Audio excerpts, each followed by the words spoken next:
Welcome back to my channel. Today we'll be looking at the last workout of my split, my push day. In the training footage, I'm about a week out from my show. My push day combines strengths and weaknesses of mine. My chest and my shoulders are strengths, and my triceps are not. My mobility work, it's actually on my workout. If I don't do that, I am at risk for probably skipping it. So that's something that has that I've added into my workouts, or at least this workout. And you may notice that there's my chest press, shoulder press, 2 chest presses. So my pressing movements are all in this workout. And the rationale behind that is whatever damage I possibly incur from these pressing movements, that I want to keep those all in one day so that I do have about a week to recover from whatever nagging issue these may cause as far as the soft tissue is concerned. So that's kind of an injury prevention strategy there. Also, you may notice that I've only got one shoulder movement actually even on this workout, so volume for shoulders is pretty low. But when you think about what the shoulder press is, and it's an anterior delt movement for the most part, compound movement, and I'm working my anterior delts to a pretty great degree with my chest presses. So that is the reason that's there. The lateral stuff, medial head of the delt, all that is, and rear delt is done in a different day, as you saw if you watched the other videos. So here I do start with a triceps movement, a compound triceps movement. And the thought there is that because it is a weakness compared to my chest and my shoulders, that I hit that first right out of the gate. And when I have the most energy and I'm hitting a compound movement, which a lot of people don't go with a compound movement for their first movement, especially if they have maybe some injury issues or trying to warm the elbows up. But with me, it actually feels better than doing an isolation movement. Then I move over to my chest presses. Also, something to take into account, at least for me, is that when I did rupture my triceps, it was on a chest piece, not on a triceps movement. So I am also warming those triceps up, warming those tendons up for the chest pressing movements. And sure, it's going to take a little bit away from the chest presses, but like I said, that is a strength of mine, so I'm not really worried about that. Then I move back over to the isolation triceps movements, because my triceps now should be really warm with the tricep movement and then the 2 chest movements. And then I have a isolation movement at the chest, and then end with the shoulder presses. So now if we dive in here a little bit deeper and kind of look at reps and weight, we see that I was increasing there for a while. And this is, I've got the date here, so we're looking at like 6 weeks, 5 weeks out, 4 weeks out, that kind of deal going there. But as you notice, that a lot of this is still improving to a certain point, and then things start to go backwards a little bit. And then we go to my last workout, and you see I've made all this stuff yellow. So we got a lot of yellow there. But that's kind of the wall that was hit. And as you can see, some things here, rep range is just coming down too low, which means that I am going to have to drop some weight. And I actually went up on some weight from the last workout, but this, the gorilla jumped on my back here, and it's I didn't want to risk injury by staying in that low of a rep range, so there will be a decrease in weight. Here I'm presenting Dragon's Lair, a gym in Las Vegas that I've never gone to, but when your training partner is unsure of his size, you end up getting some pretty cool stuff. We start here with a modified warm-up due to the rotator cuff issue that the dips created. Before I used a band to do an overhead internal and external rotation to warm the shoulders up, to prime them for the push work ahead. It also gave me some practice to get back to do the rear double biceps and front double biceps poses. But after the injury, the band was dropped, and I just am going with range of motion. You notice I use the door as a point of reference, but also as a cue to get me where I need to be.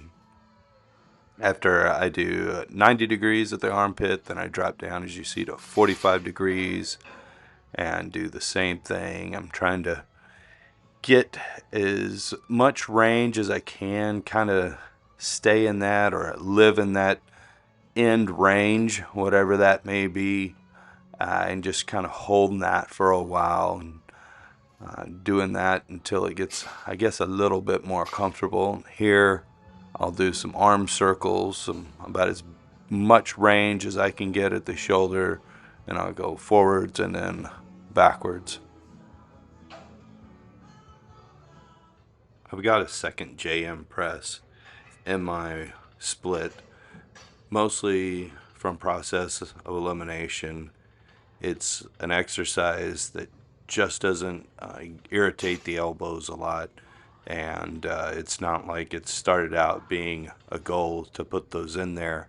It was more I wanted a certain amount of triceps exercises, and it just so happened that these were the exercises that helped me reach the volume quota. Here I'm using a Bodymasters vertical chest press to perform a JM press. So similar to that Smith machine JM press that I did, I am trying to keep those elbows low, not stacking the wrist and the elbows like I would with a normal chest press. Notice that my hands are not locked into a normal position, that I've kind of got them moved over a little bit. That's why you can see as much of my hand as you can. That placement seems to be best for my elbows and my wrists. I perform 3 sets. I'm using an Incline hammer strength chest press here. As far as the setup goes, you can't really tell from this angle, but I've got my hips pushed quite a bit forward. And what I'm trying to do is have a setup so that my alignment is good, that I'm not having any internal or any external rotation there at the shoulder. So I'm trying to align myself with the machine, because the machine doesn't really adjust much besides the seat. But I can go forwards or backwards with the seat as well. One thing you may notice is that I close my eyes sometimes when I press or just lift in general. It gives me one less bit of input as far as seeing what's going on. I don't really have to focus on that. As I get fatigued here, I probably don't have quite the extension. Not really worried too much about that. I'm really trying to focus on my chest here and not my triceps.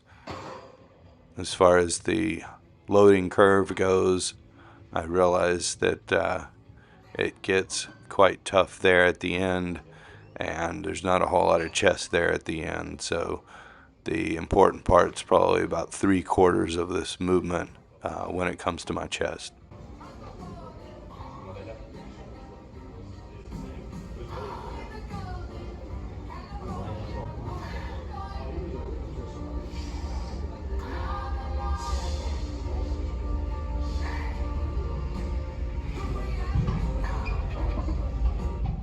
I am back to the Bodymasters vertical chest press. I like that the hammer strength movement converged. This, as you see, does not. There are probably some benefits to not converging, especially when perhaps like AC joint issues and stuff like that. Getting a good stretch at the bottom. Notice I am stacking my wrist and my elbows here, unlike how I was doing with the JM press. But I'm getting a good stretch and even a little pause there at the bottom, because I'm very aware that tearing a pec would not be something I care to fit into my schedule at this time. 3 sets were performed here.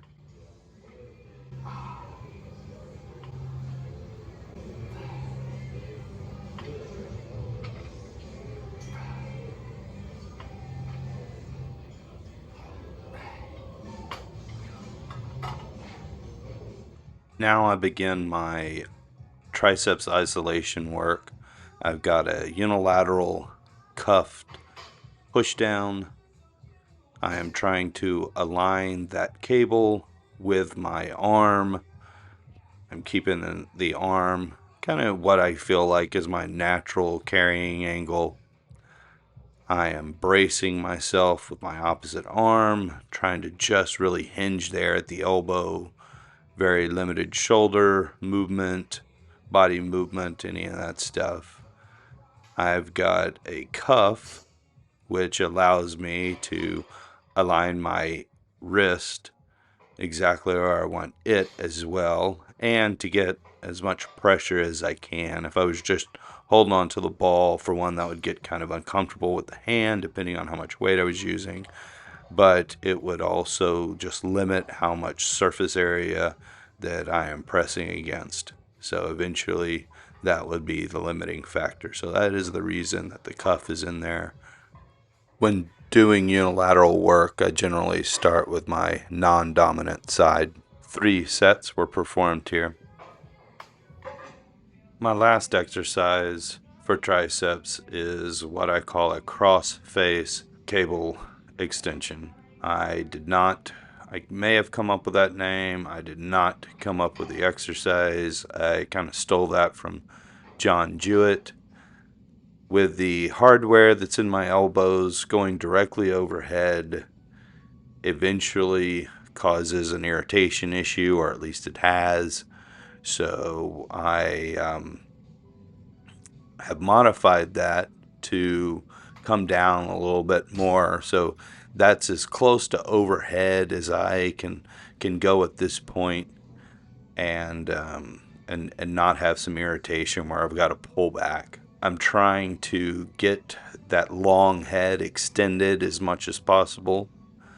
And again, we've got cuffs so that I am able to put a decent amount of pressure, but also with that cable and the cuff combination, I'm able to align myself wherever I feel most comfortable. Also notice I am bracing my humerus with my opposite hand. That gives me a little bit more stability as well.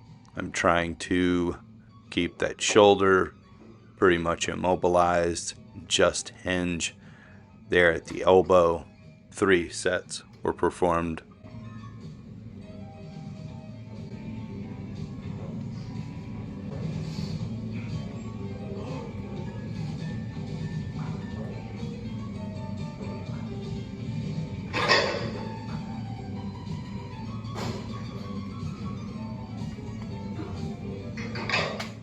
The final pec movement is the Bodymasters pec deck. If you notice, I'm using some CAS handles.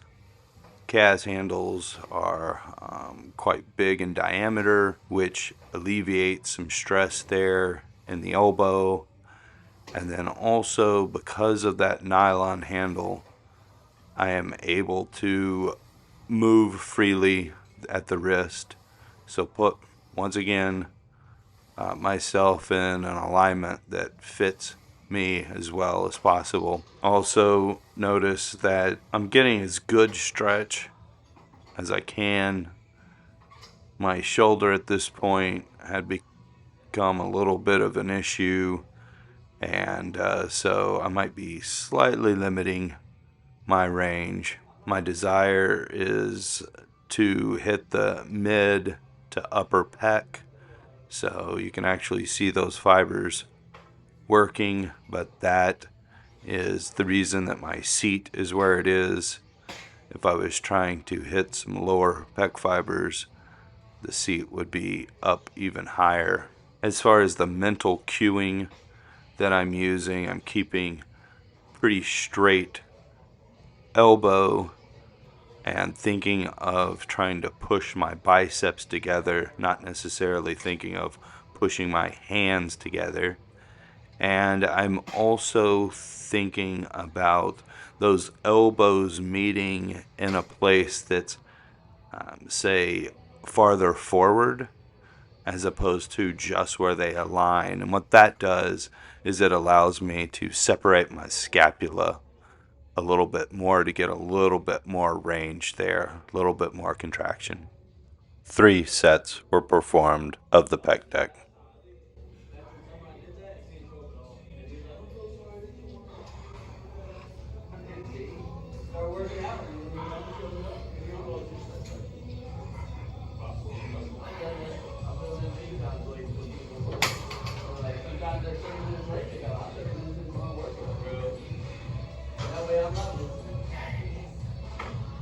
Final movement of the workout is the Icarian shoulder press. Anterior deltoids is really what we're working here. Not a whole lot of medial head, although there is some triceps, some upper pec fibers. So it works in the split. I only performed 2 sets here.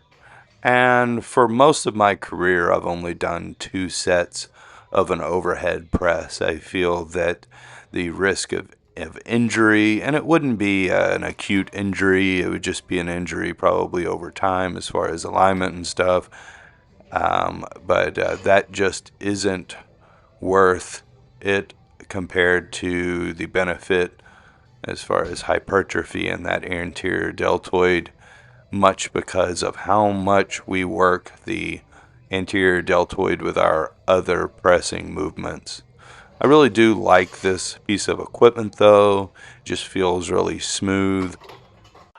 That is a wrap on push day and the training portion of my contest prep series. Hopefully you got something out of it, some information or just some entertainment out of it. But please leave questions or comments in the comment section. And thanks for watching. Our next video will be probably the day of the competition or the day after the competition.